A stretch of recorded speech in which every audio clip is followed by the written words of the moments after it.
Today we're going to talk about conjunctions. Conjunctions belong to the closed class, or you can say they are closed class items.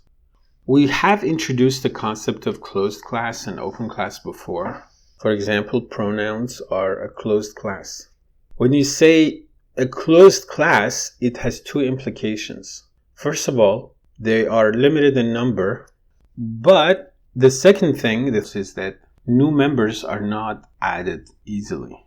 Therefore, conjunctions like pronouns belong to the closed class of words.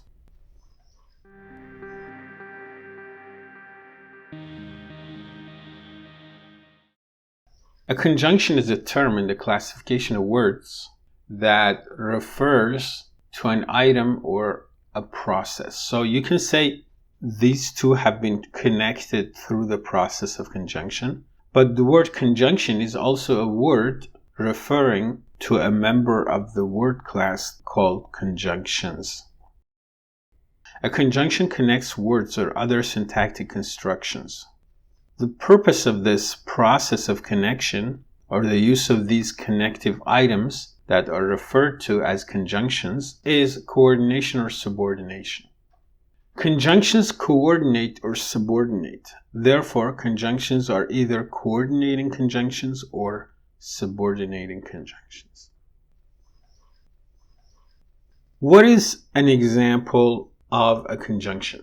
The simple word and, even the word or even the word but, these are all conjunctions, and they are coordinating conjunctions. However, we also have subordinating conjunctions, words like because, when, unless.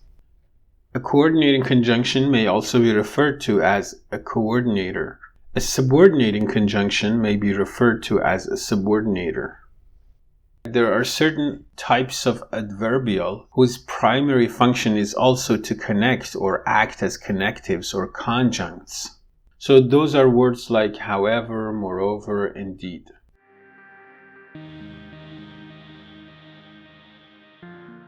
So in logic and formal semantics, conjunctions are accounted for through a process called conjoining transformation. The conjoined elements may be called conjuncts. The term is often limited in application to the word and its equivalents in other languages. This is a process in opposition to another process which is called disjunction.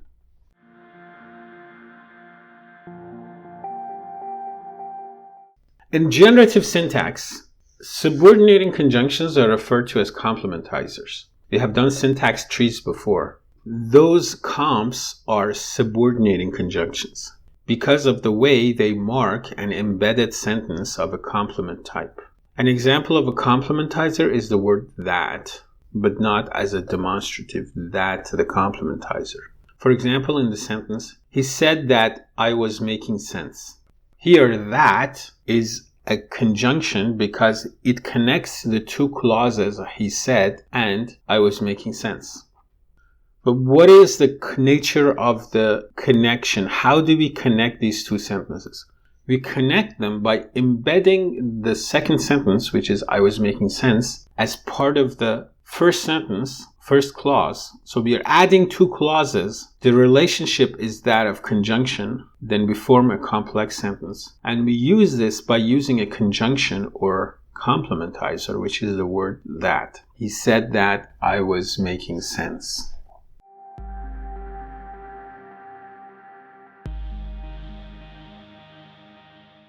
Coordinating conjunctions connect two clauses of the same type. They can connect two clauses, which can be two sentences. They can be two nouns, two verbs, two determiners, two prepositions, or two adjectives. For example, you asked me and I answered it. This is a relation of coordination. I go or he goes. It was not dark, but the moon was out. Each of these sentences has two complete sentences on each side of the conjunction. The sentences are connected by using a coordinating conjunction. Therefore, words like and, or, but, which are common coordinating conjunctions, We even have less common coordinating conjunctions like for, so, yet, nor. This is how conjunctions are a subclass of the broader category of connectives.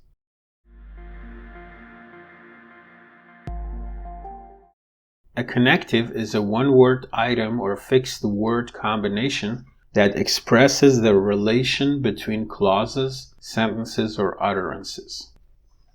The following examples each show two nouns connected by a coordinating conjunction. The children had milk and cookies. People study medicine or dentistry when they enroll at that institution. The following examples each show two adjectives connected by a coordinating conjunction.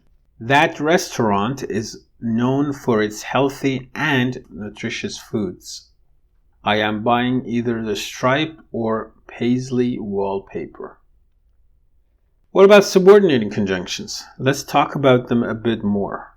Look at the following example. She would continue arguing until everyone agreed with her. Here the word until is a subordinating conjunction. It subordinates the sentence everyone agreed with her to the sentence she would continue arguing. Another example. They head down south when it gets cold. Here when is a subordinating conjunction. The subordinated clause is it gets cold. Another sentence. She did not appeal the second infraction even though she had an explanation for the incident. The words even though, it's a fixed construction. Together they form a conjunction. I'll buy it once I have a job. Here the word once is a subordinating conjunction. A subordinating conjunction connects two sentences like a coordinating conjunction does. However, the subordinated clause is not of the same value in the meaning of the whole sentence and can be eliminated without affecting grammaticality of the complex sentence, while the main clause cannot be eliminated without making the sentence grammatically and semantically incomplete. What does this mean? For example, in the sentence, I'll buy it once I have a job, the subordinated clause is I have a job, once I have a job. If I remove that from the sentence and I just say I'll buy it, the sentence will still be complete and grammatical. But if I remove the main clause, which is I'll buy it, and I just leave the subordinated clause, which is once I have a job, the sentence will be incomplete and grammatically unacceptable, right? The whole sentence is a complex sentence here. It consists of a main clause or main sentence and a subpart, the subordinated clause. The subordinating conjunctions commonly used in English are the following. All of these words, they still belong to the closed class of words.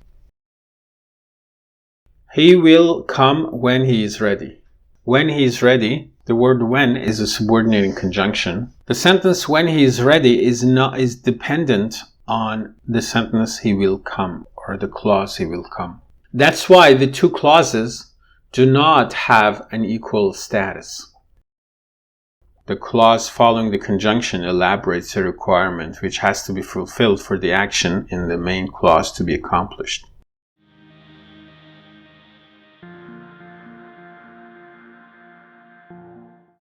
Again, a conjunction is a linking word whose main function is to connect words or other constructions together. They are like hinges to combine together two units. A noun and a noun, as in Jack and Jill, you can say two clauses, Jack went up the hill and Jill came after. These are coordinating conjunctions.